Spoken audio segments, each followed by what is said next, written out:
Hello বন্ধুরা, welcome to my channel. আমি রনিতা। বন্ধুরা, আমরা সকলেই ভগবান শ্রীকৃষ্ণের শ্রী রাধারানী এবং ভক্ত মীরাবাইয়ের কাহিনী প্রত্যেকেই শুনেছি, প্রত্যেকেই জানি। এখন আমি তোমাদের সঙ্গে যে বিষয়ে বলবো, অর্থাৎ মহাপ্রভু শ্রী চৈতন্যদেবের জীবন সম্পর্কে। মহাপ্রভু শ্রী চৈতন্যদেবও কিন্তু ভগবান শ্রীকৃষ্ণের ভীষণ বড় ভক্ত ছিলেন। তো তার জীবন কাহিনী আমাদের অনেকেরই জানা আছে, অনেকের কিছুটা হলেও জানা রয়েছে। তো আজকে আমি সেই বিষয়ে তোমাদের সঙ্গে আলোচনা করব। তো চলো দেরি না করে ভিডিও শুরু করে ফেলি। শ্রী চৈতন্য মহাপ্রভুর জীবনে যে বিরহ, ব্যাকুলতা এবং বাহ্যিক ক্লেশ বা কষ্টের রূপ আমরা দেখতে পাই, তা কোনো জাগতিক বা সাধারণ দুঃখ কষ্ট নয়। গৌড়ীয় বৈষ্ণব দর্শনের সর্বোচ্চ গ্রন্থ শ্রী শ্রী চৈতন্য চরিতামৃত, কবিরাজ কৃষ্ণদাস কবিরাজ রচিত এবং শ্রী শ্রী চৈতন্য ভাগবত বৃন্দাবন দাস ঠাকুর রচিত বিশ্লেষণ করলে এর পেছনে তিনটি গভীর পৌরাণিক, আধ্যাত্মিক এবং লীলাগত কাহিনী পাওয়া যায়। ১.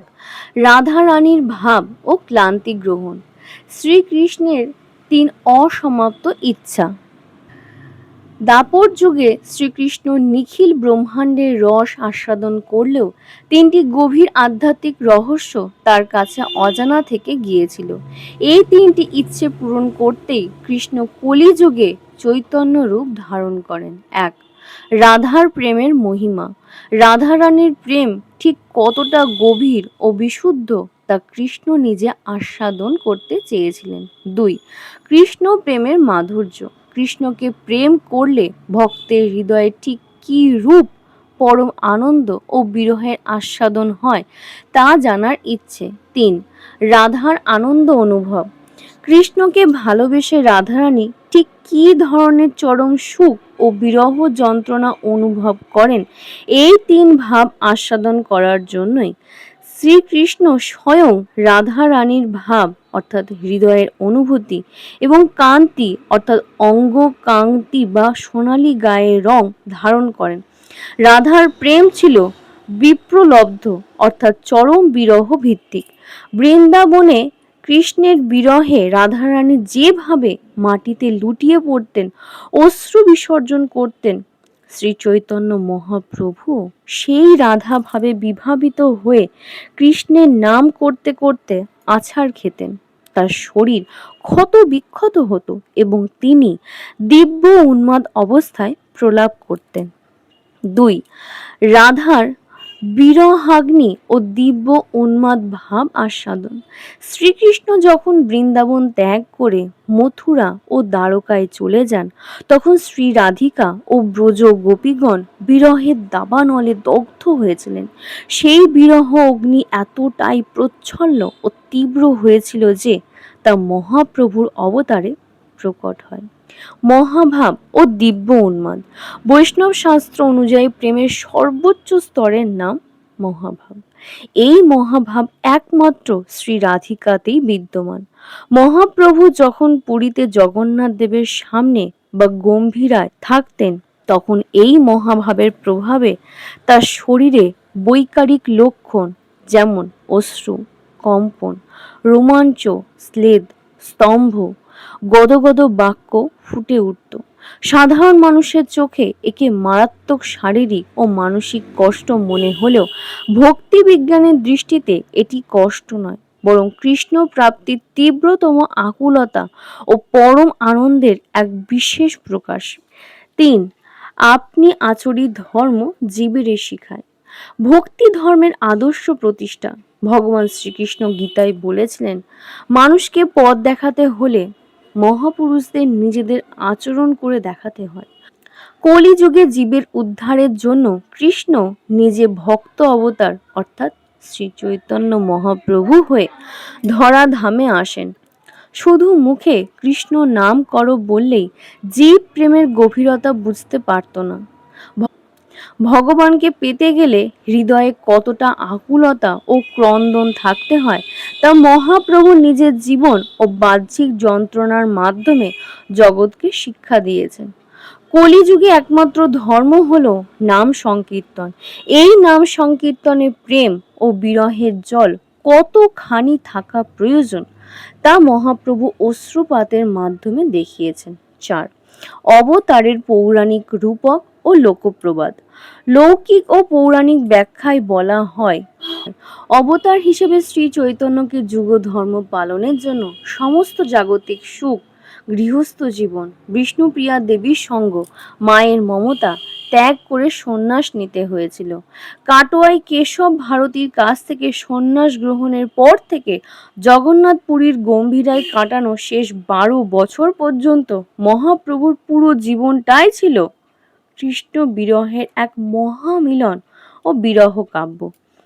পুরীর সমুদ্রে ঝাঁপ দেওয়া বা চাটক পর্বতে অর্থাৎ বালিয়াড়িতে কৃষ্ণ ভ্রমে দৌড়ে যাওয়ার ঘটনাগুলো বাহ্যিকভাবে মারাত্মক কষ্টের মনে হলেও তা ছিল কৃষ্ণের সঙ্গে রাধার পরম মিলনেরই এক অলৌকিক আস্বাদন।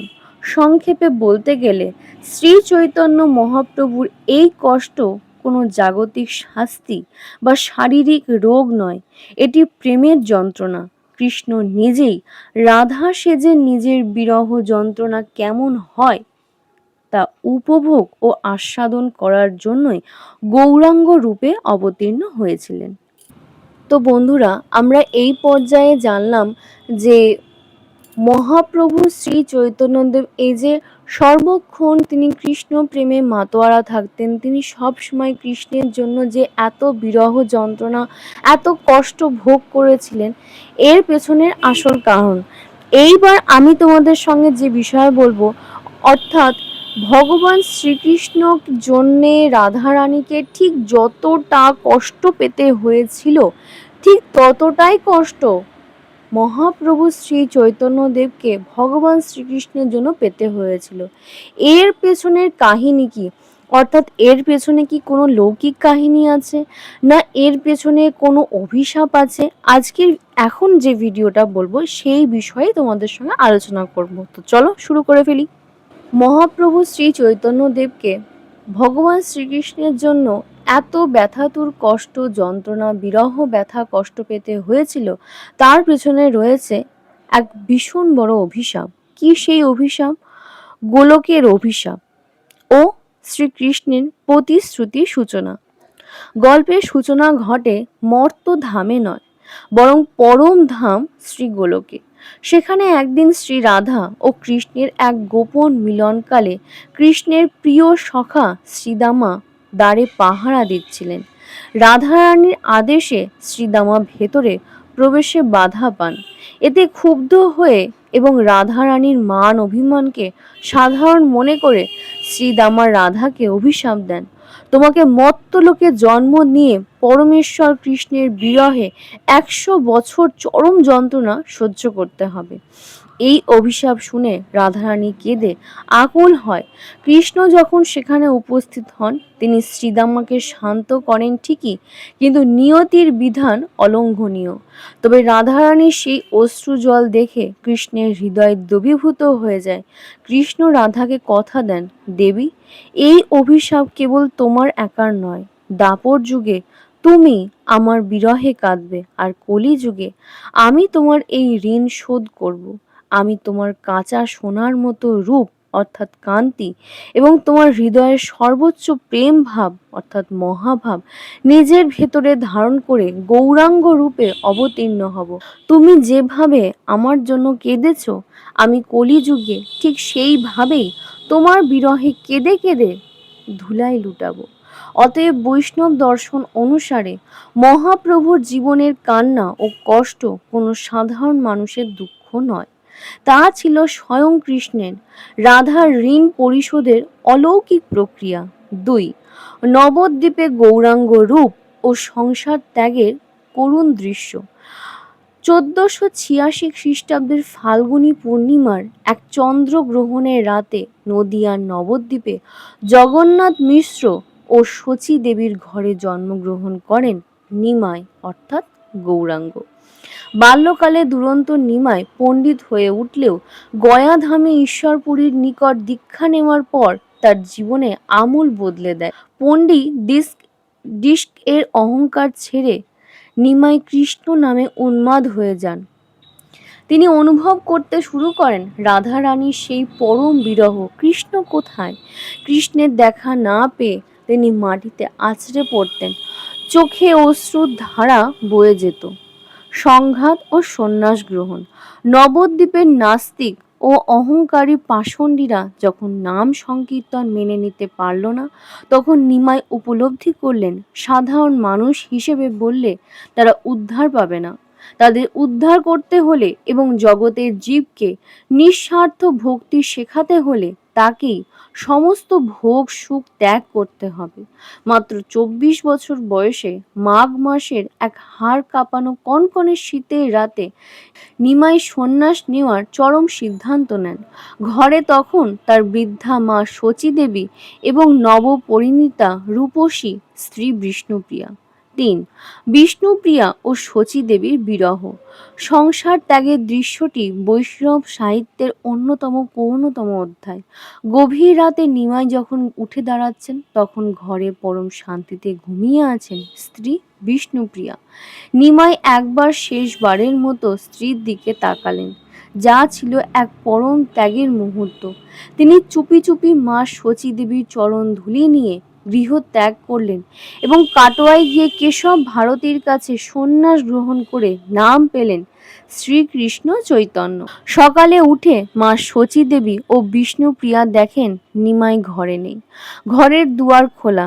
বিষ্ণুপ্রিয়া স্বামীর রেখে যাওয়া পাদুকা বুকে জড়িয়ে ধরে কান্নায় ভেঙে পড়লেন।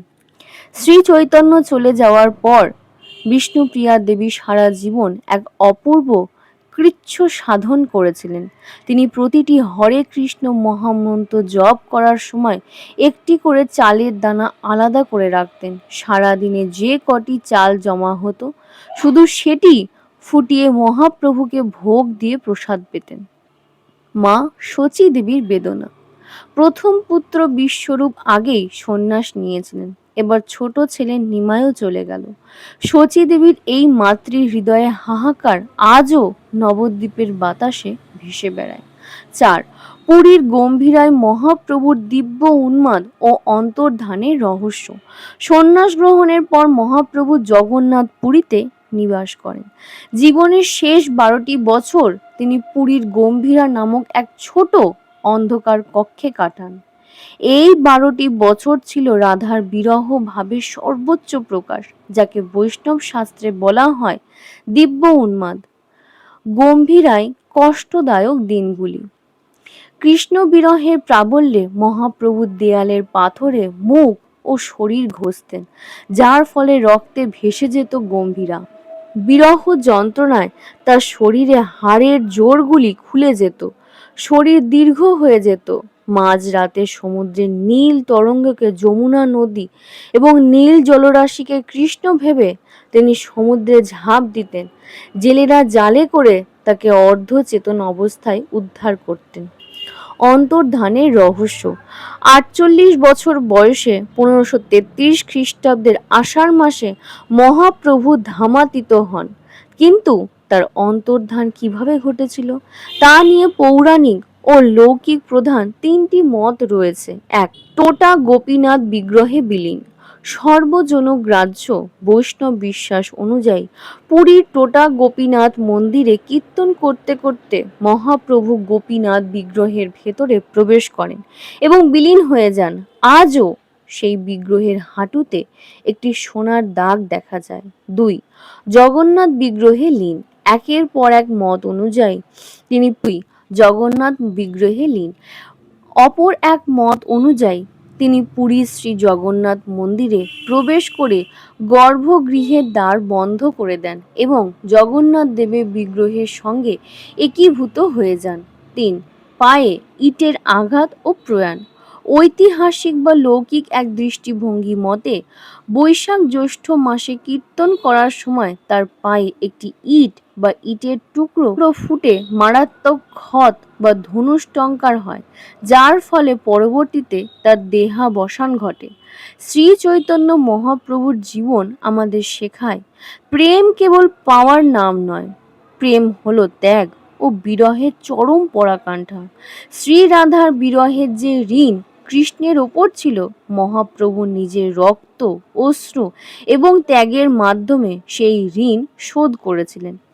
তো বন্ধুরা, আজকের ভিডিওটা এই পর্যন্তই। তোমাদের আজকে মহাপ্রভু শ্রী চৈতন্যদেবের এই বিরহ যন্ত্রণার কাহিনী কেমন লাগলো আমাকে অবশ্যই জানাবে। আর যদি তোমাদের আমার ভিডিও ভালো লেগে থাকে তাহলে অবশ্যই আমার চ্যানেল সাবস্ক্রাইব করবে, লাইক, শেয়ার আর কমেন্ট করতে একদম ভুলবে না। আজকে এই পর্যন্তই, দেখা হবে আবার নেক্সট ভিডিওতে।